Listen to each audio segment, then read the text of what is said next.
Il y a 10 jours, la France est entrée en guerre au Mali et depuis le conflit s'est internationalisé avec cette prise d'otages sanglante en Algérie. C'était mercredi dernier. Alors faut-il craindre de nouvelles attaques terroristes? On en débat tout de suite sur notre plateau.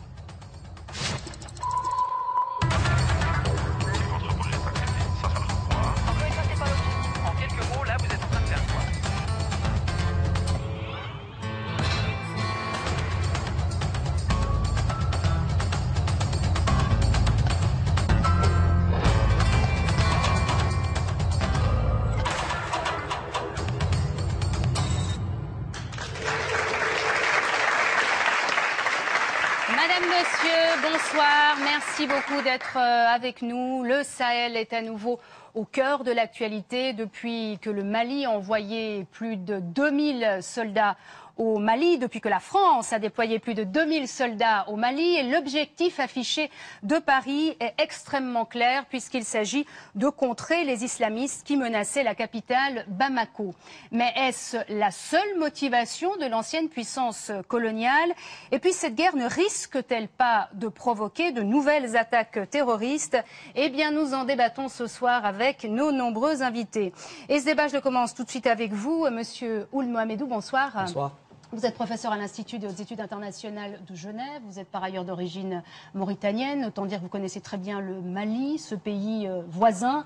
Alors c'est vrai que les objectifs affichés par la France sont extrêmement clairs, on veut déloger les islamistes, est-ce que c'est avant tout ça la motivation de Paris ? C'est assez complexe et je crois que cette aventure doit être assez clarifiée. Il y a effectivement cette ambition qui est là, qui est dans le cadre d'une opération qui est assez légitime, il faut le préciser. C'est à la demande des autorités maliennes. Donc la France intervient dans ce canevas. Cette question doit être réglée à partir de là. Ceci dit, le problème qui se joue au Mali a plusieurs causalités. Il y a le nord qui est contrôlé par les groupes depuis un certain nombre d'années. Il y a les velléités sécessionnistes Touareg, un problème qui n'est pas résolu depuis les années 60. Il y a le déversement insécuritaire après la question libyenne et nous avons tout cet enchevêtrement de causalités qui sont là. Aujourd'hui, nous avons cette opération qui est lancée, mais il faut revenir un petit peu en arrière et prendre acte du fait que depuis plusieurs mois, les Nations Unies, dans le cadre d'une opération régionale avec la CEDEAO, la Communauté des États de l'Afrique de l'Ouest, se préparaient à lancer une opération qui serait en pont, essentiellement, en tête de pont plutôt, cette force africaine. Ceci n'a pas eu lieu. Motivation politique, appel aussi bien sûr du Mali, c'est très important. J'aimerais aussi vous entendre, Alexandre Vautravers, vous êtes l'autre expert du plateau, vous êtes aussi professeur, vous êtes un spécialiste, vous plus précisément, des questions militaires. Alors est-ce qu'il n'y a pas aussi des intérêts économiques en jeu? On a pu lire ici et là que peut-être que les motivations de la France n'étaient pas tout à fait nobles. Bon, je pense peut-être pour appuyer ce qui vient d'être dit, il y a un temps court et il y a un temps long. Le temps court, effectivement, c'est le temps des militaires. Une intervention était absolument indispensable pour éviter tout simplement l'effondrement de l'armée malienne et puis ensuite des complications au niveau politique, économique, social et puis bien sûr une aggravation terrible des risques terroristes. Maintenant, sur le plus long terme, effectivement, la région est une région assez instable. La région dont on est en train de parler, le nord du Mali, est en passe de devenir, si ce n'est pas déjà fait, un espace vide de droit. Et donc, dans cet espace, s'il y a effectivement des groupes qui peuvent s'installer, des groupes armés qui peuvent s'installer, s'établir, s'entraîner là, et peut-être effectivement, finalement, mettre en péril la stabilité de la région avec les ressources qui s'y trouvent, effectivement, il y a des intérêts à long terme pour la France, comme d'ailleurs pour la communauté internationale. Intérêts économiques. Alors, sans plus attendre, je propose tout de suite qu'on se rende à Bamako. Bamako, où on vous retrouve. Sophie, vous êtes une humanitaire. Ça fait très longtemps que vous travaillez au Mali. Vous travaillez pour l'association suisse d'aide à Gao. Et vous avez travaillé au Nord Mali. Mais malheureusement, vous avez dû quitter ce territoire. Vous avez été chassé par les islamistes. Qu'est-ce qui s'est passé exactement ? Bon, il s'est passé juste la prise de Gao dans la nuit du 31 mars au 1er avril et j'ai quitté Gao uniquement pour ne pas être une cible pour AQMI, pour avoir la revendication après, échange d'otages, monnaie, etc. Donc c'est l'unique raison qui m'a fait quitter Gao et puis voilà, il n'y avait pas d'autre alternative. Mais j'ai eu la chance d'être exfiltrée par les Touaregs, parce que j'ai toujours été au fond de la brousse, au fond du désert pour soigner les enfants, les femmes. Et j'étais connue, reconnue, etc. Et puis voilà, lorsqu'ils ont su que j'étais en danger au moment de l'enlèvement du consul et des diplomates algériens à Gao, moi j'étais avec eux et à la résidence. C'est à ce moment-là qu'ils ont organisé mon exfiltration pour me sortir des griffes d'Aqmi. Donc il y a aujourd'hui et depuis déjà de longs mois un amalgame dans les groupes. J'espère plus tard que, voilà, on y verra un tout petit peu plus clair. C'est la seule raison pour laquelle j'ai quitté Gao et puis voilà, c'est tout. Sophie, alors on vous entend, vous avez été témoin effectivement d'une prise d'otage qui a eu lieu déjà il y a quelque temps. Vous-même, vous avez failli être prise aux mains de Aqmi. Vous avez dit, il faut rappeler que Aqmi c'est Al-Qaïda au Maghreb. Aujourd'hui, donc, vous vous trouvez à Bamako parce que votre orphelinat, parce que vous occupez d'orphelins, a donc été réquisitionné par les islamistes. Ça fait combien de temps que vous êtes à Bamako aujourd'hui ? Ah ben écoutez, j'ai été exfiltrée le 5 avril, je suis rentrée, je crois, le 9 en France, ensuite je suis partie en Suisse, évidemment, et je suis rentrée le 9 juin sur Bamako, parce que je me suis dit, mais qu'est-ce que je fais là? Il y a les enfants, j'avais fait des réserves, donc je savais que les enfants étaient à l'abri, j'étais en contact permanent téléphonique, donc je savais que pour les enfants, il n'y avait aucun problème, mais les réserves, ça s'épuise. Et il fallait que je rentre, donc je suis rentrée. Et depuis Bamako, en ayant une petite équipe sur place, j'ai pu continuer à faire votre travail de mon programme. Voilà. Et puis les enfants sont à l'abri. Et il y a quelques jours, quelques jours avant la prise de Konna, peut-être par intuition, ou je ne sais pas, quelquefois on est guidé. J'ai envoyé beaucoup d'argent d'un coup et puis j'ai acheté tout ce que j'ai trouvé comme les premier âge, deuxième âge, j'ai fait partir et puis c'était temps parce que 2 jours après, c'était la prise de Konna. Les cars étaient stoppés, il n'y avait plus rien, donc je sais de nouveau que mes enfants sont à l'abri et que maintenant je n'attends plus que le chemin s'ouvre pour rentrer sur Gao, m'en occuper puis vérifier tout ça. Mais bon, il y a des endroits dans le monde qui sont aussi dans des situations identiques, sinon Très bien. Très bien, donc, Sophie. En tout cas, on vous remercie beaucoup de nous avoir accordé ce téléphone. Vous prenez des risques aussi ce soir pour parler. Vous prenez des risques aussi dans vos missions quotidiennes sur le terrain. On vous souhaite en tout cas bonne chance et à très bientôt. Il faut bien comprendre... Merci. Merci Sophie. Il faut bien comprendre que ce conflit du Mali est complexe. Vous l'avez entendu. Quand la France entre en guerre au Mali, le 11 janvier dernier, elle intervient dans un pays déjà très instable politiquement, notamment à cause des velléités d'indépendance des Touaregs. Alors je vous propose d'écouter tout d'abord les explications d'Isabelle Fiot et puis on poursuit le débat. La France est en guerre. Sur le terrain, 2000 hommes. Leur mission, libérer l'Azawad, cet immense territoire désertique du nord du Mali, le berceau des populations touaregs. Mais derrière le paysage de cartes postales, une réalité bien moins romantique. Ces hommes font partie du mouvement national de libération de l'Azawad, le MNLA. Depuis des décennies, ces rebelles touaregs sont en conflit avec le gouvernement. Ils réclament l'indépendance de Bamako.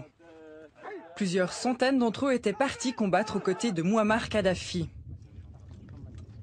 En 2011, après la chute du leader libyen, ils rentrent au pays.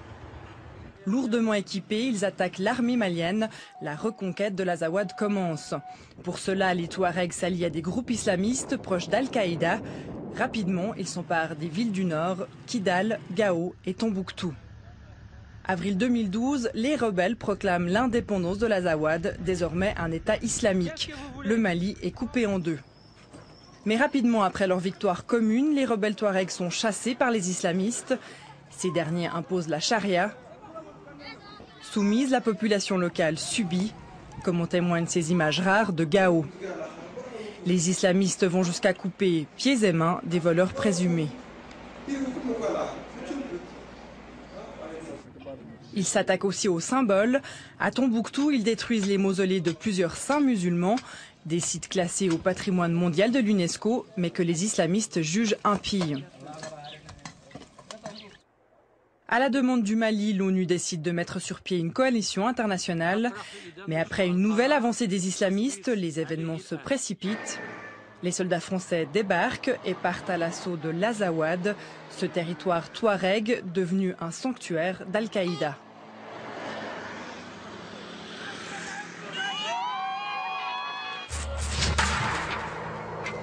Alors Tariq Ramadan, on vous retrouve de Londres. On vient de voir ce reportage avec des images très dures concernant ces exactions des terroristes, l'application à la lettre visiblement de la charia. C'est vrai que quand on voit ce reportage, quand on voit aussi la joie des Maliens, on se dit que l'intervention française au Mali est forcément légitime. Ben écoutez, d'abord il faut dire deux choses. La première, c'est celle effectivement qui est liée à ce qu'ils sont en train de faire ou ce qu'ils ont fait, leur interprétation de la charia, l'application de ces peines, et dire avec force, et je pense que ça c'est aussi la responsabilité des musulmanes et des musulmans à travers le monde, de dire que ça c'est absolument illégitime, c'est anti-islamique, ça ne correspond en rien aux enseignements et c'est à condamner. Donc ça c'est une première des choses. La deuxième des choses c'est il y a une chose est de condamner ceci, une autre chose est de soutenir l'opération française, ou en tout cas les termes sur lesquels celle-ci se fait, parce que on voit la population qui effectivement subissait ce qui se passait dans le Nord, mais la situation est quand même beaucoup plus complexe que cela au Mali. Vous avez parlé dans votre reportage de ce qui s'est passé en Libye et la chute de Kadhafi, qui joue un rôle très très important, parce que Kadhafi était très très lié à l'Afrique de l'Ouest et en particulier au Mali. Il y a aussi l'équation algérienne dont on va sans doute parler dans le débat, et puis il y a l'autre versant dont on ne dit rien aujourd'hui, parce que la France n'a pas débarqué en janvier, début janvier, dans cette opération militaire. Ça fait 5 ans que des militaires français sont présents sur le terrain africain et au Mali. Ça fait des années qu'ils collaborent avec l'armée malienne, et ce dont on ne parle pas malheureusement, c'est le versant économique et géostratégique de cette opération, parce que ce que l'on sait depuis 5 ans, c'est que ces terres du nord du Mali regorgent, et il y a eu des forages, plus de 100 millions de dollars ont été investis par des multinationales algériennes, françaises, américaines, pour savoir ce que regorgeait de ressources pétrolières, de gaz et d'uranium la région, qui est extrêmement riche apparemment.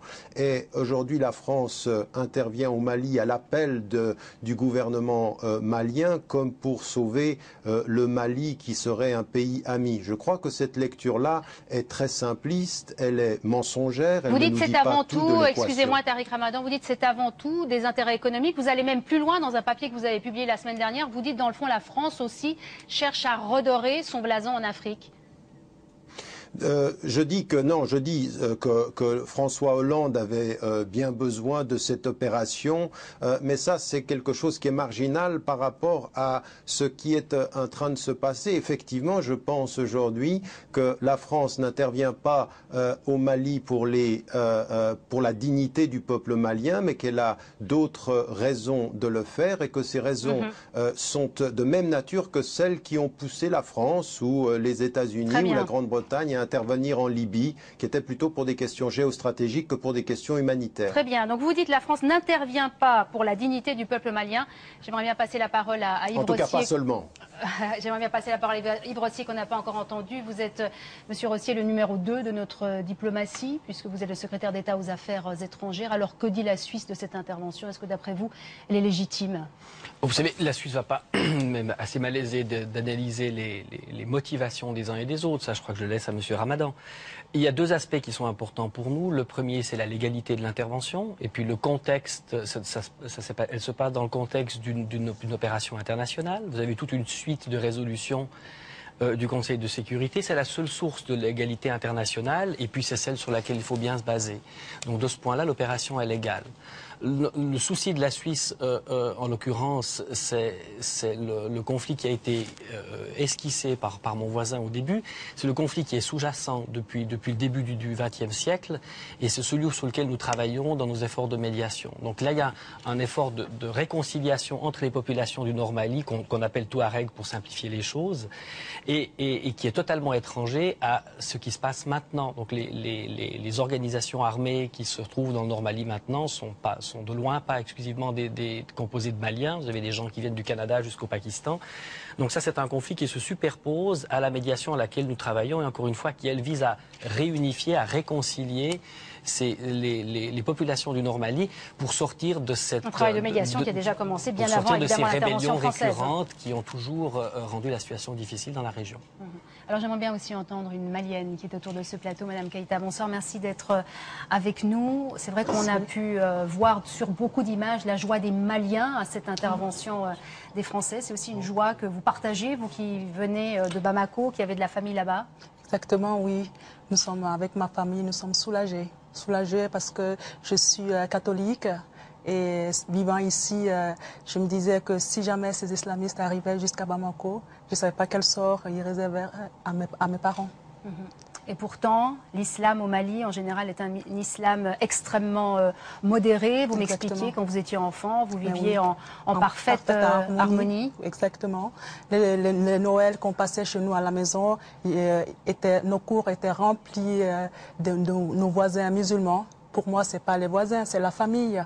Et moi, j'étais inscrite à l'école catholique. Et puis dans ma classe, nous étions que 2 chrétiennes. Donc pour les familles musulmanes, il n'y avait pas de souci, de problème de mettre leurs enfants dans une école catholique. Vous êtes en contact régulier avec votre famille, me disiez-vous. Qu'est-ce qu'ils attendent aujourd'hui, eux qui ont failli quitter Bamako, de peur des islamistes? Qu'est-ce qu'ils espèrent aujourd'hui? Alors l'intervention française, et puis après, qu'est-ce qu'ils veulent faire de leur Mali? Oui, alors ça c'est le point d'interrogation. Mon père, il me disait, mais comme on vous a toujours appris, on vit le jour au jour au Mali. Aujourd'hui, on avait besoin d'aide. Et les Français, ils ont su faire quelque chose, intervenir.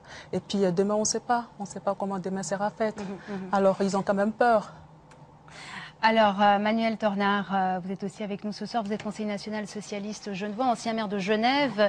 Une fonction qui vous a amené très souvent au Mali, en Algérie. C'est des pays que vous connaissez très bien. Est-ce que vous avez imaginé un jour qu'il y aurait un islam aussi radical, notamment au Mali? Non, je connais bien le Mali, je suis allé à maintes reprises, on avait beaucoup de coopération. Bon, il y a une coopération suisse qui est très importante avec le Mali, mais il y a aussi une coopération de beaucoup de villes de Suisse, puisque la Suisse a l'avantage de pouvoir avoir des coopérations de ville à ville. Et l'islam que je connais du nord au sud du Mali, pourrait confirmer, est un islam modéré. Comme l'a dit Tariq Ramadan, il y a eu des métastases qui sont venus de Libye, c'est-à-dire des gens qui ont exporté ou importé, comme vous voulez, un islamisme qui ne correspond absolument pas à la tradition des Touaregs ou à la tradition des Noirs ou des Arabes qui sont au Mali, d'où le rejet. Bon, moi j'approuve l'intervention de François Hollande, pas parce qu'il est socialiste. Je l'approuve dans un premier temps. Je suis assez d'accord qu'il y a des intérêts économiques, mais l'Afrique est un continent où il y a des intérêts économiques qui sont la proie de la Chine, du Qatar, de l'Arabie Saoudite, de la France, de l'Angleterre, enfin de beaucoup de grandes puissances comme on le sait. C'est clair qu'il y a des intérêts économiques et qu'au niveau géostratégique, c'est important.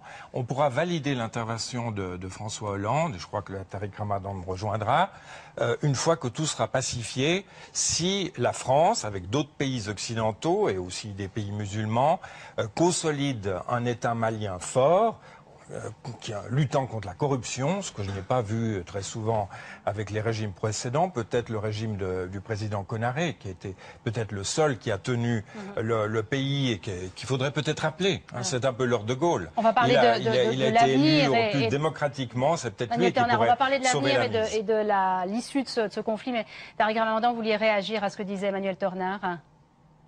Oui, bon, on est d'accord sur le fait. Je ne crois pas qu'il faut minimiser les intérêts géostratégiques. Encore une fois, le fait qu'il faille intervenir ou le fait que quelque chose doit être fait moi, je ne suis pas contre le principe. Reste à savoir comment ça doit être fait en amont. Mais Parce quelle que la présence française... réponse fallait-il, Tariq Ramadan, aux islamistes qui coupent des mains, qui coupent des pieds au Nord-Mali? Quelle réponse fallait-il, si ce n'est une réponse armée?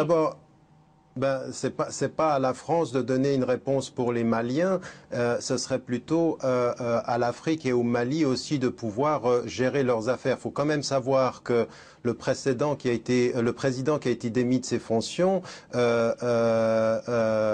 Traoré, qui était avant président, avait essayé d'intervenir et se posait des questions sur l'attitude de la France à cet égard-là. Donc je crois que la France n'a pas toujours eu une attitude extrêmement claire. Alors ma question, elle est celle-ci. Bien sûr qu'on peut vouloir intervenir. Maintenant, trouver la légalité internationale pour intervenir de cette façon-là, c'est un peu court à mon sens, puisque ce qu'on nous annonce maintenant, c'est que la France est destinée à rester. On dit que ce sera une opération extrêmement longue et que, encore une fois, c'est pas de cette façon-là qu'on va éradiquer l'extrémisme violent, et que l'attitude en amont et l'attitude de la France a parfois donné l'impression qu'on laissait faire, qu'il y avait un certain intérêt à voir s'installer dans une région qui, alors, comme l'a dit Manuel Tornard, et ça c'est complètement vrai, le Mali est complètement étranger à cette lecture violente et littéraliste de l'islam, mais complètement, ça ne parvient pas. Et on se pose des questions. Comment se fait-il qu'il y ait 4 ans,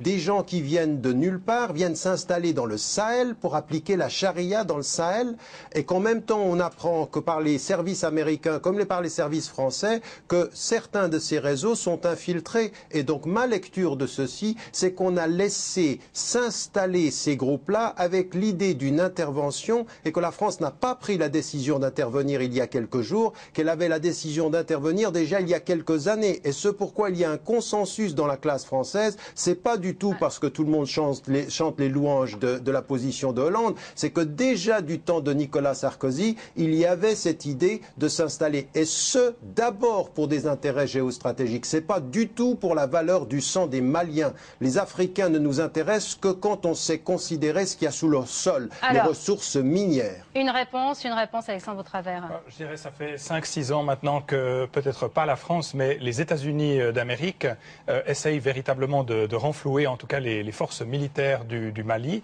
à raison de 600 millions de dollars par année. Et on a vu en fait il y a quelques semaines que ça ne fonctionnait pas du tout. Donc on est aujourd'hui dans une situation où l'interventionnisme... Donc ça veut dire qu'on nous a trompés. L'appui on nous a américain vendu cette intervention militaire comme une intervention contre les islamistes, mais dans le fond elle se prépare depuis des années. C'est exactement le contraire que je viens de dire, c'est-à-dire qu'on essaye de renforcer le gouvernement malien pour pouvoir résister à ces islamistes. Et ça ne fonctionne pas. Alors ensuite, on essaye d'organiser une coalition d'États de la région, c'est la CEDEAO dont on a parlé tout à l'heure. Je peux vous dire, ça fait 12 mois qu'on est en train d'essayer désespérément de mettre sur pied une force de 3300 soldats. Finalement, on arrive à une force qui, soi-disant sur le papier, va dépasser ces 3300 soldats, mais avec 2000 de ces soldats qui n'ont absolument rien à voir avec la CEDEAO, puisque ce sont des États... La CEDEAO, c'est la Communauté économique des États d'Afrique de l'Ouest. Ce sont des États africains également, mais qui ne sont pas locaux ou régionaux, si vous voulez.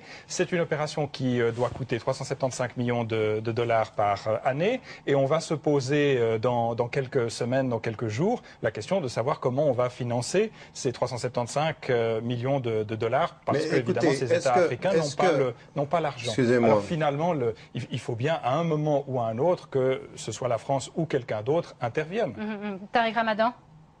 Non mais écoutez, quand même, je veux dire, vous allez nous dire que pendant 5 ans, on n'a jamais réussi à armer et à laisser le gouvernement malien et ceux qui sont autour intervenir, et qu'il a fallu 2000 à 3000 hommes français avec leur appareil pour que la situation puisse se renverser. Mais attendez, il faut quand même d'abord pas prendre les Africains pour des incapables absolus. Et la deuxième des choses, ne pas nous présenter la France avec 3000 hommes, comme si elle allait sauver le pays. Il y a une présence militaire dans la région et du service de renseignement qui est présent depuis 5 ans. Ma dernière visite au Mali date de 3 ans, quand j'ai pu voir le président et qui me parlait de la totale incohérence de la politique française quant à l'éradication du terrorisme. Alors, il faut quand même dire ceci aussi. Il ne faut pas nous dire qu'avec 3000 hommes, tout à coup, la France est la puissance qui va et qui peut seule sauver le Mali. On sauve le Mali et d'autres choses encore. Une réponse d'Alexandre Potravers. Je ne pense pas que ce soit ce que j'ai dit, mais effectivement, il y avait un moment, un instant T où il était absolument urgent d'intervenir.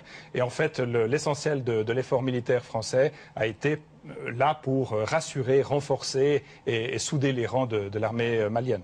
Monsieur Ould Mohamedou. Oui, je crois que le volet géostratégique est indéniable. Aucun État n'intervient sans avoir ces éléments en tête. On ne peut pas nier ça. Ceci dit, je crois Mais Tariq Ramadan va plus loin. Il dit l'opération, elle se prépare depuis très très longtemps, dans le fond. Ça date pas de Hollande. La situation est beaucoup plus complexe au Sahel depuis très longtemps. Donc je crois qu'il faut prendre acte de ceci. La dimension africaine, par contre, est importante, en mon sens. Je crois qu'on peut se poser des questions sur l'accélération de cette opération française. Non pas pour son bien fondé, mais fondamentalement là où elle va mener la France. Les interventions sont problématiques. Les lendemains, qu'on pense à l'Irak, qu'on pense à l'Afghanistan, à la Somalie, à Haïti, la Libye, la Côte d'Ivoire, c'est très difficile et c'est le lendemain sur lequel il faut se projeter.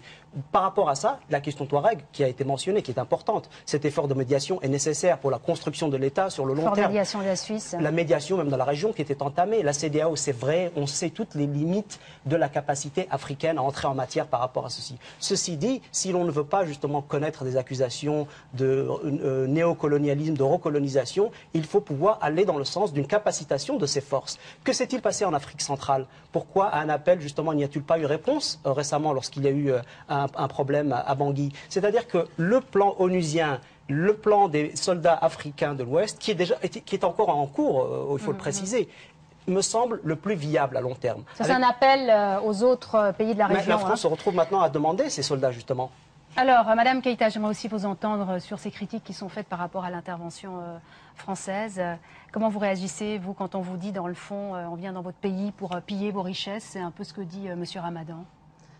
Bon, alors, ce que je peux dire là-dessus, c'est que ma famille et moi sommes soulagés. Parce que moi, étant ici, je ne pouvais rien faire pour venir en aide à ma famille. Le jour que ma sœur m'a téléphoné, m'a dit qu'on vient de tomber, moi, je ne pouvais rien faire parce que même s'ils fuyaient, qu'ils allaient vers le Burkina, ils ne pouvaient pas rentrer sur le Burkina en ce moment-là. Donc nous, on est vraiment contents. Je crois que ce n'est pas que moi, je crois que tout le Mali. Quand on dit, dans le fond, la France-Afrique, c'est pas fini, la France a encore une attitude de colon, est-ce que ça vous fait sourire? Non, mais je me dis qu'il fallait intervenir maintenant. Quand on voit les images des femmes qui pleurent leur mari, parce qu'il y a beaucoup de militaires maliens qui sont morts. Je sais parce que j'ai un oncle militaire qui a beaucoup souffert, sa famille aussi. Donc je me dis qu'il fallait vraiment faire quelque chose. Et puis c'était pas évident aussi pour la France parce que prendre position, c'était pas évident. Mais nous, avec ma famille, on est soulagés. Je crois qu'il faut rappeler également, par rapport à cette dimension qui est clé, c'est-à-dire la légitimité malienne de la chose, il faut aussi mentionner les 200 000 réfugiés qu'il y a autour de cette question, les 202 000 déplacés internes. Il y a une dimension, cette urgence, elle est là et on a un peu tendance à l'oublier. Mais fondamentalement, la question, ce n'est pas l'intervention en soi, c'est la partition du Mali. La partition du Mali, c'est ce qui pose problème au départ. Et reverser tous ces efforts, que ce soit ceux de l'Afrique ou ceux de la France, qui doivent s'inscrire dans cette logique, doit nous ramener à une solution malienne, une solution africaine qui, à mon sens, est la plus importante et la plus pérenne pour toutes ces questions. Yves Rossier, j'ai envie de vous poser cette question. C'est cette solution à laquelle nous travaillons. Alors justement, précisément, on a beaucoup parlé de cette médiation suisse qui a déjà commencé avant. Précisément, cette médiation suisse, vous la faites entre qui et qui? Parce qu'on imagine qu'il n'y a pas les islamistes qui sont... Elle a commencé il y a des années. Nous sommes présents au Mali par la coopération au développement depuis la fin des années 70. Et puis ça nous a permis de tisser des liens avec les populations du Nord. On a parlé des Touaregs, on simplifie un petit peu, mais il faut des populations, pour le but de l'émission, on pourra les appeler ainsi. Et puis, nous avons commencé dans le cadre de notre politique de paix, parce que la politique étrangère de la Suisse, c'est aussi et d'abord une politique de paix, à mettre en place, dans cette situation où il y avait ces rébellions fréquentes. Vous comprenez, vous devez accompagner les gens pour leur permettre de formuler leurs revendications, de savoir ce qu'ils demandent, parce que ces rébellions ne sont pas toujours organisées, puis elles étaient récurrentes dans la région depuis le début du XXe. Et là, nous avons construit une plateforme politique qui visait à entrer dans un dialogue avec le gouvernement de Bamako. Après, il y a eu l'accélérateur. Mais est-ce que cette médiation va pouvoir pouvoir se poursuivre, monsieur Rossi, maintenant, avec évidemment, ce qui se passe. l'heure n'est pas à la médiation maintenant. D'abord parce que nos partenaires de la médiation militairement n'existent plus. C'est probablement les organisations qui ont la plus grande assise dans la population locale militairement parce qu'elles ont moins d'argent, elles contrôlent moins les trafics, elles sont moins bien armées, n'existent plus ou sont parties. Mais les gens sont toujours là. Et nous sommes convaincus, nous sommes aussi préoccupés de l'application du droit humanitaire lorsque l'armée malienne va remonter, parce qu'elle ne va pas forcément être très bien accueillie par ces populations du Nord. Donc il est très important que les choses se passent bien, qu'il n'y ait pas de règlement de compte.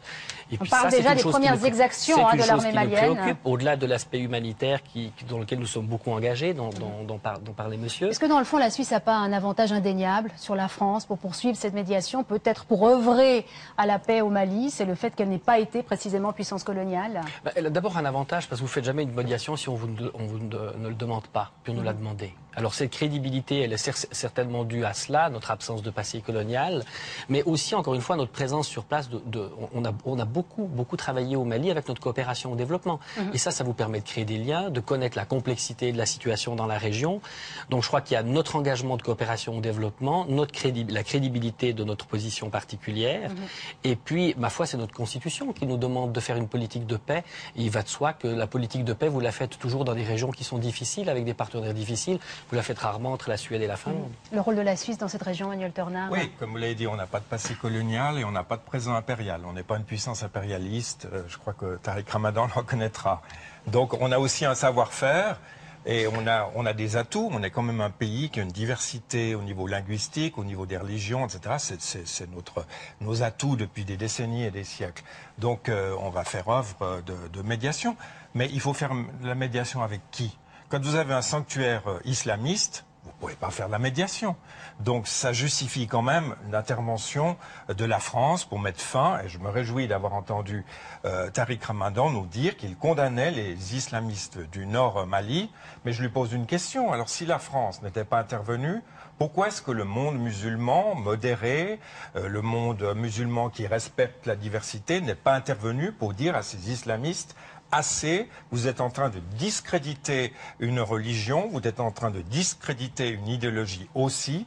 Pourquoi est-ce que... Alors, qui aurait dû intervenir? Pourquoi vous ne l'avez pas fait, dans le fond, Tariq Ramadan? Pourquoi vous n'avez pas écrit plus tôt que vous condamniez ces islamistes? Non, je vous pose cette question parce que c'est vrai qu'on dit beaucoup que vous êtes un des spécialistes de l'islam les plus influents, un des musulmans même les plus influents en Europe. Un magazine américain titrait même que vous faites partie des 100 personnalités les plus importantes au monde. Donc dans le fond, pourquoi Tariq Ramadan n'a pas tiré la sonnette d'alarme?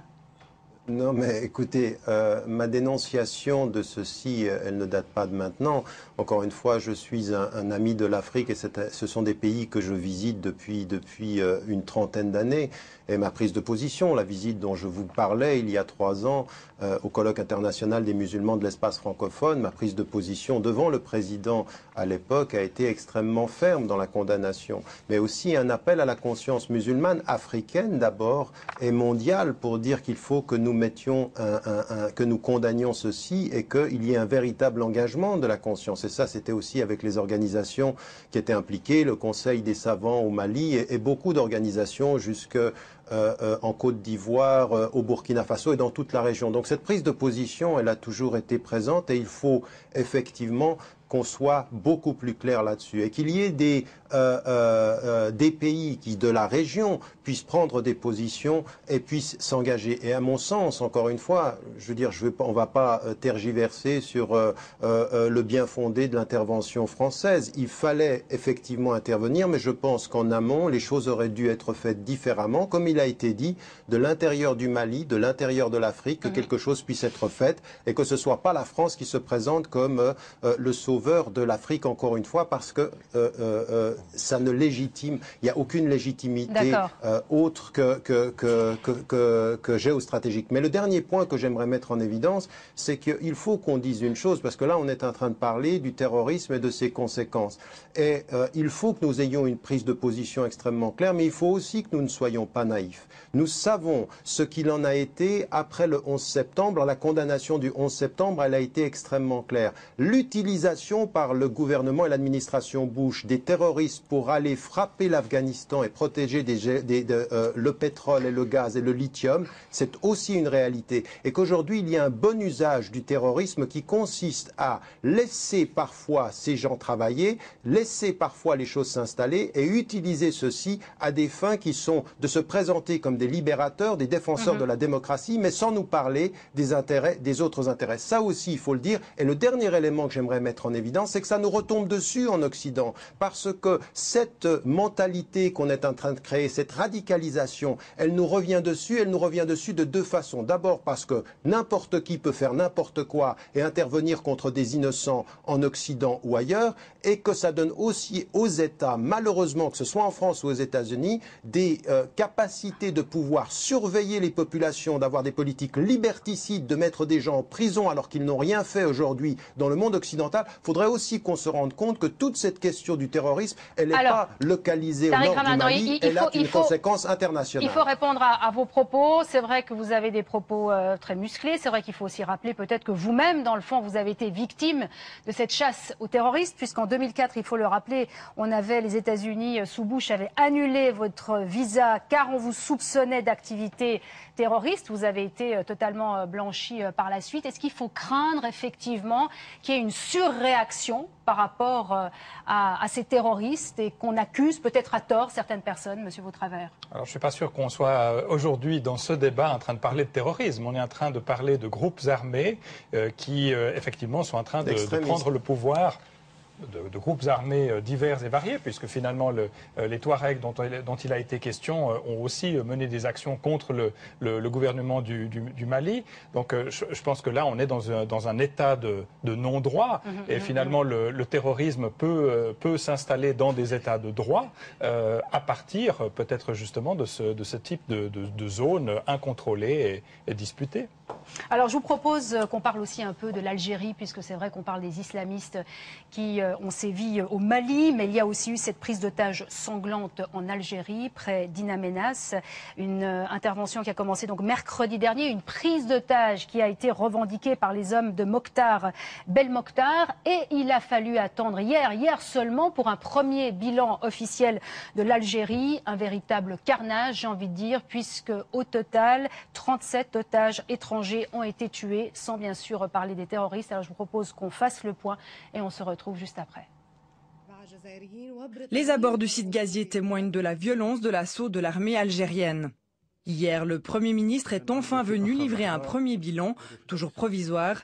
Selon lui, la spectaculaire prise d'otage a fait 38 victimes, 37 étrangers et un Algérien. Le commando était composé d'une trentaine d'islamistes venus du nord du Mali. Le récit des rescapés évoque l'enfer qu'ils ont vécu. Cet employé roumain a réussi à fuir avec des collègues à travers le désert.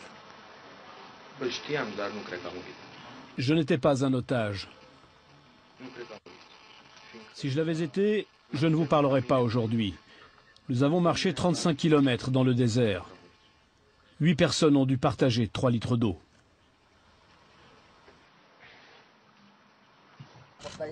Utilisé comme bouclier humain, ce Philippin s'est lui échappé d'un camion touché par une explosion. Comme j'étais toujours vivant, j'avais pour but de m'échapper et d'arriver en sécurité, parce que les djihadistes tiraient toujours sur moi. J'ai vu les forces gouvernementales de loin qui me faisaient signe de rester à terre. Je considère que c'est ma troisième vie, parce que même quand je rampais, les terroristes me tiraient dessus. Quant à ce Français, il est resté caché 24 heures sous son lit. Tout le monde était en danger. Et déjà, ça tirait de partout, ça peut tomber n'importe où. Bien sûr. Il y a un moment où vous avez su que le commando recherchait en particulier les Occidentaux ou pas? Non. Vous a protégé? Vos collègues algériens vous ont protégé, on va dire, en vous alimentant, en vous demandant de rester sous ce lit, justement? Si je suis là aujourd'hui. Dans un sens, oui. Si j'étais sorti plus tôt, j'en aurais peut-être pris une dans la tête. Alors Ali Benouari, merci de nous avoir rejoints sur ce plateau. Vous connaissez très bien l'Algérie puisque vous êtes vous-même d'origine algérienne. Vous avez même été ministre dans votre pays, ministre du Trésor entre 91 et 92. On a vu la riposte algérienne, extrêmement ferme, sans aucun état d'âme. Est-ce que ça vous a surpris? Pas du tout. Ce n'est pas du tout pour surprendre ceux qui connaissent la situation de l'Algérie depuis 20 ans, puisqu'il y a eu des dizaines, on dit 150, 200 000 morts. Donc des massacres comme celui-là, des prises d'otages comme celle-là, on en a vécu, on en a connu, on a vu. 150, 200 000 morts, ça c'était la guerre civile. Hein, bien après, entendu, mais pour les Algériens, ce n'est que la continuation du même phénomène, sous d'autres formes, peut-être avec une implication des plus de Maliens, de Touaregs, etc. Une internationalisation, je dirais, qui n'existait pas, mais pour nous, c'est le même phénomène. Monsieur Ould Mohamedou, c'est vrai qu'on a été très surpris, peut-être nous occidentaux, de voir qu'il y avait aucune tentative de discussion avec les terroristes. Et pourtant, la France n'a pas été choquée, hein, puisque François Hollande a dit samedi que l'Algérie avait eu les réponses les plus adaptées, car il ne pouvait pas y avoir de négociations avec les preneurs d'otages. Quelle analyse vous faites de ces propos? Oui, je crois qu'on peut se poser un peu des questions sur le blanc-seing donné à ces méthodes, c'est certain.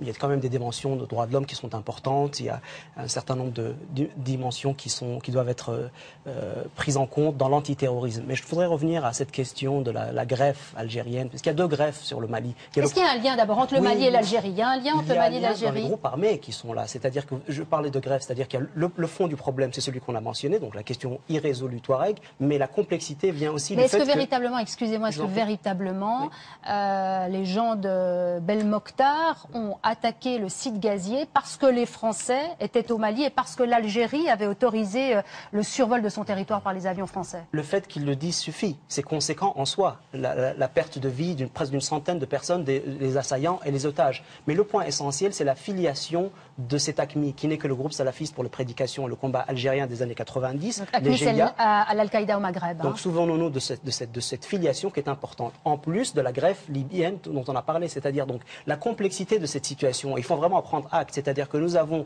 une fluidité qui vient de la Libye. Nous avons des groupes qui ont un ascendant algérien qui est toujours là, plus les groupes qu'ils ont, les avatars qui sont nés au Mali, donc cette Ansar Din, qui est donc la version islamiste radicale Touareg, si vous voulez, en gros, pour faire vite. Et puis donc vous avez cette complexité. Face à ceci, la question qui se pose, c'est comment est-ce que la France va pouvoir gérer une menace qui est protéiforme, qui est sibylline. Vous savez, une société imagine un front qui va se retirer face à des armées qui avancent. Mais la guerre a changé, la guerre est beaucoup plus fluide, elle est asymétrique, comme on dit. Et cette complexité, c'est ce par quoi les Américains sont passés en Afghanistan et en Irak, et on a vu le résultat. Donc c'est pour ça que j'insiste sur le retour à ce canevas original d'une mission africaine qui serait en vue de restaurer la souveraineté malienne et l'aider à reconquérir son nord. À partir de là, une discussion nationale malienne, et c'est la prérogative des Maliens, peut avoir lieu pour régler le problème Touareg.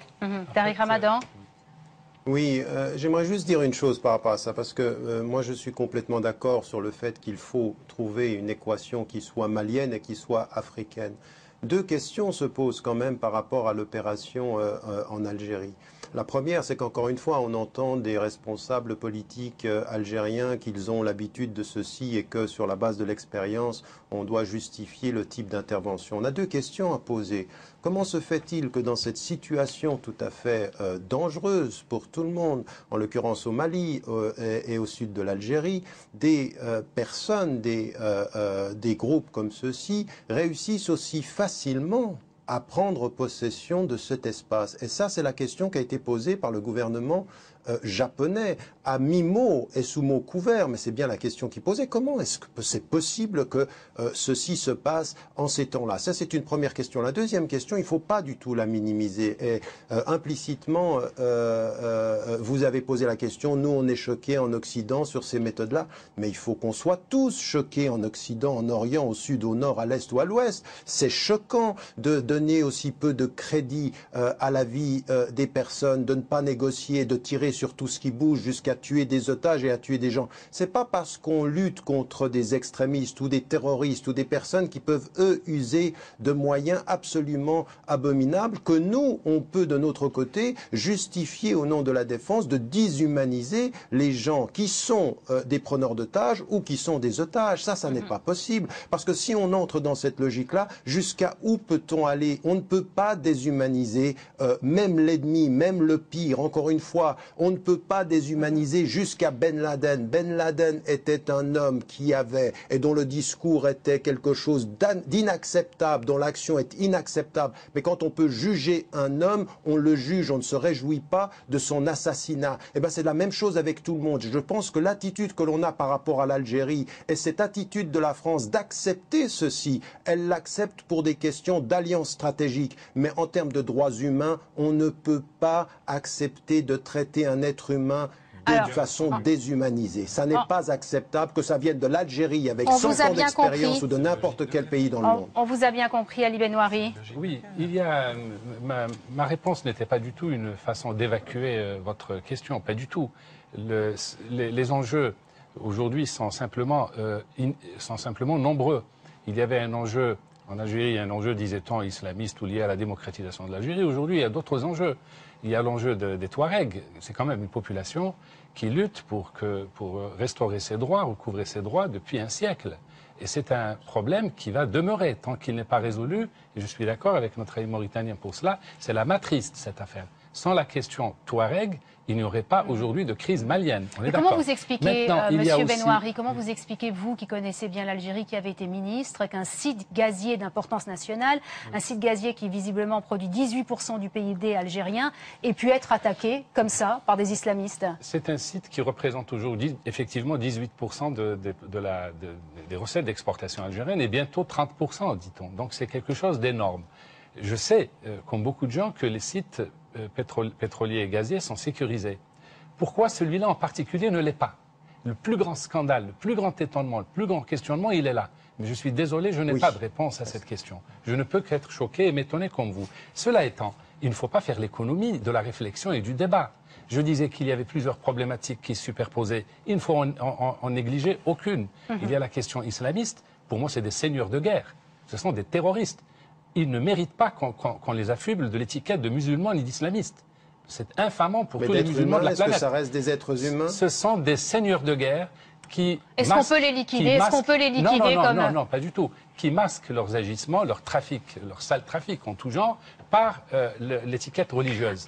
Alors vous parlez des islamistes, peut-être qu'il faut qu'on s'arrête précisément sur Et puis j'aimerais qu'on parle de la Centrafrique et des intérêts français et des compagnies pétrolières. On va y venir. On a déjà commencé par le Mali, maintenant on est à l'Algérie. Il faut qu'on parle quand même de cet homme qu'on a découvert sur les images depuis quelques jours, Mokhtar Belmokhtar, dont on a beaucoup parlé. On dit que c'est Monsieur Malboro, Alexandre Vautravers. On parle d'un terroriste, bien sûr, islamiste, d'un trafiquant aussi de toutes sortes. C'est qui dans le fond cet homme? Et est-ce qu'on est sûr véritablement que c'est lui qui est derrière cette attaque de ce site gazier? Alors, bon, il y a deux interprétations. Une interprétation, c'est que c'est quelqu'un de très isolé, puisque tout le monde s'est désolidarisé finalement de son action. Et puis de l'autre côté, c'est quand même très frappant de constater que cette personne, avec son groupe armé, est venue depuis la Libye, avec quand même un arsenal assez important, avec des lui-même est algérien, non? Avec des véhicules de l'État libyen.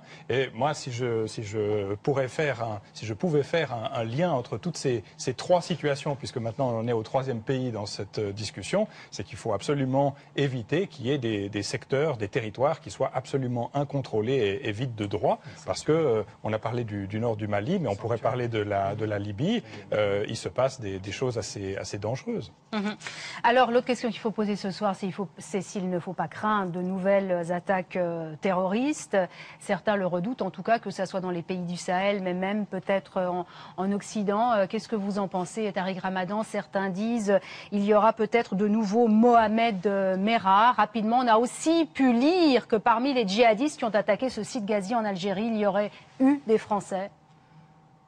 Écoutez, tout peut arriver. Le problème, que ce que l'on voit et que l'on sait aujourd'hui, que ce soit dans les réseaux qui sont en Occident, on le sait d'ailleurs depuis maintenant 12-13 ans, depuis que les choses ont fait l'objet d'analyse, les réseaux se constituent de façon totalement informelle. Donc on peut voir des interventions absolument partout, n'importe quoi peut arriver et qui peut être aussi en réaction à ce qu'on est en train de voir. Et comme il a été dit, c'est l'avenir qui va beaucoup compter, c'est-à-dire quelle va être l'évolution de la situation au Mali, quel va être le rôle joué par les États, quel va être le rôle que va prendre la France, comment va-t-on gérer la question géostratégique. Tout ceci peut avoir un impact sur des interventions, mais encore une fois, il faut que nous, je pense que dans la discussion qu'on vient d'avoir, il faut vraiment qu'on prenne une position de principe. Notre condamnation ferme du terrorisme et des actions violentes doit être sans complaisance, elle doit être claire, mais notre respect du droit humain, notre respect des individus, notre respect des gens doit faire en sorte que même dans nos pays, même en Suisse, même en France, même aux États-Unis, on n'accepte pas au nom de la lutte contre le terrorisme que nos valeurs soient remises en cause parce que alors nous sommes tous perdants. Si on en arrive à ne pas considérer que des hommes aient le droit au jugement, ça ne peut pas être. Mais je crois que c'est le plus important. C'est le plus important et on va vous répondre. Il y a Emmanuel Turner qui va vous répondre, Tariq Ramadan. La logique de l'Occident, c'est d'éliminer les sanctuaires. L'Afghanistan ou bien le Sahel qui pourrait être un sanctuaire, c'est-à-dire des constructions après de groupes islamistes qui pourraient intervenir un peu partout dans le monde. Donc ça, c'est la logique de l'Occident, c'est de tuer ces sanctuaires et de faire en sorte qu'ils n'existent plus. Moi, je pense que ce qui est, comme d'autres, je pense que ce qui est le plus dangereux maintenant pour l'Occident, c'est les djihadistes individuels, comme Merah. C'est-à-dire des gens qui, au nom d'une idéologie, enfin d'un islam qui est politisé, vont combattre seuls, en faisant des attentats, soit dans les métros de Paris, de Milan ou de Londres, ou d'ailleurs. Et c'est ça qu'il faut craindre, à un moment donné. Je ne crois pas. Alors, vous... Et en tout cas, c'est l'avis du juge Trévidic. Moi, je vous encourage de lire ce livre très intéressant, ce juge antiterroriste français, qui est vraiment un livre exceptionnel. Et sa théorie, en tout cas, elle tient. Alors, Marc Trévidic, effectivement, qui vient de publier Chez La Thèse. Terroriste. Une réponse, Monsieur Benouari. Je ne crois pas, parce que on a une meilleure connaissance maintenant, aussi bien en Occident que dans les pays musulmans, du phénomène dit islamiste. Maintenant, on a affiné les concepts, on s'est distingué entre un salafiste, un frère musulman, un musulman soufi, le soufisme, etc. Donc, on arrive maintenant, et les gens qui nous écoutent, les musulmans aussi, musulmans en herbe ou musulmans pieux, pratiquants, eux aussi maintenant ne sont plus dupes comme autrefois. Ils savent maintenant séparer les choses. Et je dis que je suis un peu plus confiant parce que les gens comprenant, je suis optimiste, comprenant les enjeux, parce qu'il y a des enjeux derrière, notamment des enjeux économiques et financiers. Par exemple, cette histoire de Mali. Je suis d'accord avec Tariq Ramadan. Il ne faut pas tout de même que... C'est trop facile de dire la France est venue au secours d'un pays qui allait être rayé de la carte. C'est trop facile parce que la France est présente depuis longtemps, mais aussi parce qu'il y a un pays... Peut-être qu'on reste sur cette menace terroriste. Sur cette menace terroriste, j'aimerais bien aussi entendre par rapport à ça, j'aimerais bien aussi entendre Yves Rossier, Monsieur Rossier. Est-ce que c'est une J'aurais souhaité réagir sur les côtés de l'islamisme. Je crois qu'il faut faire un petit peu attention. Le Sahara est aussi le pays de tous les trafics. Dire, ces organisations recrutent aujourd'hui. Si vous êtes si vous avez 14-15 ans, on vous recrute, on vous offre $500 par mois dans un pays où le salaire moyen est $10 par mois. On vous offre $500 par mois, vous allez sur une Toyota, on vous donne une arme, vous êtes quelqu'un. Donc je crois qu'il faut se garder de coller l'étiquette islamiste sur... On est dans une situation beaucoup plus complexe. Vous avez des trafics extrêmement lucratifs, vous avez parlé des cigarettes, mais aussi le trafic de drogue, les êtres humains, etc. Donc il y a incontestablement ce que disait M. Tornard, c'est-à-dire cet agenda global et puis ces sanctuaires, pas seulement au Sahel, vous l'avez aussi au Yémen, en Somalie, etc. Mais là-dessus se greffe, en raison de la franchise, en quelque sorte, la franchise de s'appeler Al-Qaïda, ça permet aussi d'intéresser les gens, d'attirer du monde. Donc c'est beaucoup plus complexe que ça et je crois qu'il ne faut pas résumer ça à une histoire d'islam. D'abord, on l'a dit, puis je crois qu'il faudrait le rappeler en Suisse, le Mali est un pays musulman, donc on n'a pas dans un conflit des civilisations sur place. Et deuxièmement, vous avez des tas d'intérêts économiques, M. Ramadan en a mentionné que certains, mais il y a aussi des intérêts actuels de tous ces trafics, et de sorte que l'étiquette d'islamiste, elle est très facilement collée, et puis je ne crois pas que toutes les personnes qui se battent ou qui sont dans ces groupes soient des fous de Dieu d'une manière ou d'une autre. C'est certainement beaucoup plus complexe que cela. Monsieur Ould Mohamedou. Alors, deux points très importants important. Faire parler d'islamisme, je crois, c'est faire fausse route. Fondamentalement, ce qui se joue au Sahel, c'est une économie politique du terrorisme, comme il vient d'être indiqué. C'est un trafic de toutes sortes. Il y a un islamisme théâtral qui est d'abord même pas de l'islam, et ça a été rappelé à maintes reprises, je crois qu'il y a consensus là-dessus, mais c'est un jeu d'ombre, c'est un jeu de théâtre. Des figures apparaissent. Vous avez un Abdelhamid Abou Zaid un jour, un Belmokhtar un autre jour. Ça, c'est le micro-récit. Ce qui est fondamentalement plus important, c'est la grammaire nouvelle du terrorisme mondial, de Anders Breivik jusqu'à précisément les individus qui peuvent se menacer. Et il faut bien comprendre qu'aujourd'hui, le terroriste du 21e siècle n'a besoin que d'un iPhone, un Gmail, un compte Gmail et un sac à dos. Donc à partir de là, il peut être motivé par un versant religieux, un versant idéologique, comme il peut être motivé par toute autre idéologie mondialisée. Donc là, je crois que c'est le cœur du problème. Donc nous avons cette rhétorique de guerre contre le terrorisme au singulier, dont je crois que la France devrait s'éloigner et remettre le conflit, et on est à la croisée des chemins, elle peut encore le faire, dans son canevas onusien initial d'Afrique de l'Ouest et s'éloigner de rejouer ce qui n'a pas réellement servi l'administration Bush pendant 8 ans. On peut revenir à l'Algérie un moment, s'il vous plaît. Il faut voir que l'Algérie a joué un rôle indirect dans l'exportation de cet islamisme-là, entre guillemets. Mais l'Algérie a une autre responsabilité. C'est le plus grand pays d'Afrique. C'est de loin le plus riche. Et il faut voir aussi que l'Algérie consacre 48% des dépenses d'armement en Afrique sont le fait de l'Algérie. C'est le 4e importateur mondial d'armes. C'est un pays qui a une puissance financière comparable à celle du Qatar, etc. Mais c'est un pays qui aujourd'hui n'a pas de politique étrangère. C'est les défaillances de l'Algérie qui expliquent pourquoi aujourd'hui il y a tous ces problèmes-là. Parce que les terroristes, bon nombre d'entre eux viennent d'Algérie, mais aussi par sa passivité. On a bien vu dans quelles conditions la France a pu survoler le territoire algérien. Et on a vu immédiatement l'effet boomerang, même si ce n'était pas la vraie raison, mais les terroristes qui ont attaqué In Amenas ont dit que c'était à cause de cela. L'Algérie est absolument incontournable. Moi, j'ai envie de dire quelque chose de positif ce soir. C'est qu'au lieu de faire un peu les pleureuses, puisqu'à chaque fois qu'il y a un attentat, on se réunit, on tape sur l'islamisme, on essaie de comprendre un peu cette nébuleuse islamiste, etc. Moi, c'est quelque chose qui m'intéresse de moins en moins. Moi, je dis, aujourd'hui, il y a des compagnies pétrolières et minières qui valent des centaines de milliards de dollars.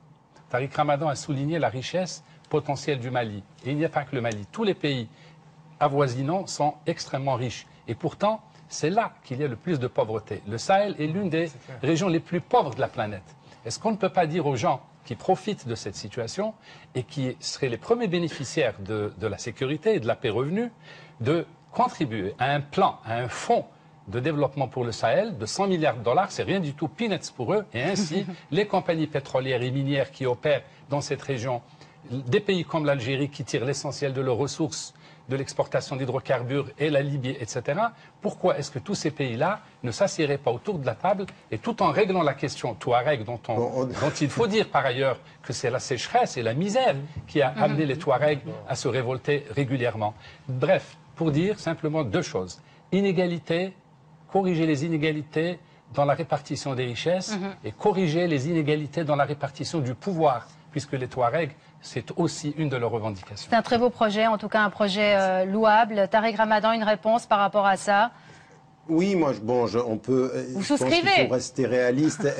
On peut rêver de cela, mais en termes de réponse assez réaliste, je pense qu'il y a 2 ou 3 choses qui ont été dites très très rapidement. La première, c'est que je pense qu'il faut regarder les potentialités de ces dangers terroristes de façon beaucoup plus globale que ce qu'on est en train de faire aujourd'hui. Je pense que ce qui a été dit, c'est qu'effectivement, aujourd'hui, le danger peut venir de partout et il faut le regarder de façon globale. Mais la deuxième des choses que j'aurais voulu dire et qui est à la fois positive, mais qui est une dimension de responsabilité. Parce que ce que l'on est en train de voir aujourd'hui, c'est que le terrorisme et la violence extrémiste, malheureusement, peut parfois être instrumentalisé et joué dans le sens, alors on nous dit qu'on lutte contre des sanctuaires, sans nous dire que ces sanctuaires s'installent toujours là où il y a de la richesse sous les sols. Mais la vraie question, elle est celle-ci, et c'est là que ça m'intéresse, c'est que du nord au sud, qu'on soit ici en Suisse ou qu'on soit en Occident ou qu'on soit en Afrique, aujourd'hui, ce dont dont on a besoin, c'est effectivement des voix qui s'élèvent et qui mettent en évidence qu'on ne peut pas continuer à vouloir chérir le développement de sociétés plurielles et démocratiques si on ne va pas jusqu'au bout de la logique, c'est-à-dire d'être cohérent avec nos propres valeurs. Au bout du compte, il faut que le Mali revienne aux Maliens, il faut que l'Algérie aussi revienne aux Algériens, mais que tous ces pays-là aient une politique africaine et une politique autonome réelle. Et malheureusement, aujourd'hui, ce que l'on voit, c'est qu'en Occident, on n'a pas dépassé ce qu'était la France-Afrique ou le colonialisme, et qu'aujourd'hui, ce qu'il faut décoloniser, c'est la conscience des peuples du Sud et la conscience des acteurs et des individus. Alors, au-delà de la célébration du Mali, qui est content parce que la France vient le libérer, il faut aujourd'hui qu'on dise clairement aux intellectuels et aux politiques de l'Afrique que la lutte contre la corruption, que la lutte pour l'autonomie, que la solidarité continentale, c'est ça les voies de leur propre succès. C'est pas d'appeler la France à la rescousse, c'est d'appeler la conscience africaine à sa libération. Une réponse de Manuel Tornard et on va rapidement conclure. Je suis d'accord avec vous. L'intervention de François Hollande, enfin de la France au Mali, on va la juger après la pacification, s'il y a pacification. C'est en fait le service après-vente de cette intervention. On jugera du bien ou du mal fondé de cette intervention en allant dans votre sens, c'est-à-dire en rétablissant l'état de droit au Mali, en redistribuant un peu plus les richesses, ça ne se fait pas, c'est vrai, et aussi en écoutant beaucoup plus toutes ces ethnies du nord du Mali, les Touaregs, les Noirs, les Arabes, enfin tout ce qui a fait le Mali. Une deuxième chose que j'aimerais dire, et puis ça je pense que Tariq Ramadan sera d'accord avec moi, c'est que l'Occident a raté son dialogue avec l'islam. Et surtout avec des représentants modérés de l'islam. Et même la Suisse. Moi, je me souviens que quand j'étais maire de Genève, que j'étais à Bamako 2 ou 3 jours après l'initiative contre les minarets, pour expliquer au gouvernement malien et au président du Mali, et aussi à Amanita Traoré, ancienne ministre de la Culture, que vous devez connaître, pourquoi les Suisses avaient voté contre les minarets, je peux vous dire que c'était difficile. C'était vraiment un signe qui était très... de mal de le faire. Hein. Oui, absolument. Donc, à un moment donné, on a fait la même chose avec les catholiques à Genève. À la fin du 19e, on leur a interdit de faire des cloches. Donc, vous voyez qu'on répète souvent les erreurs. Alors, messieurs, malheureusement, on va devoir conclure sur cette intervention de Manuel Tornard. On aura bien sûr l'occasion de faire de nouveaux débats sur la question des musulmans notamment. Merci en tout cas à vous tous d'avoir participé à cette émission. Merci à vous de nous avoir suivis depuis chez vous, que ça soit sur la RTS ou sur TV5 Monde. Voilà, la semaine prochaine, nouveau débat d'actualité à Infrarouge comme chaque semaine. D'ici là, portez-vous bien et à très bientôt.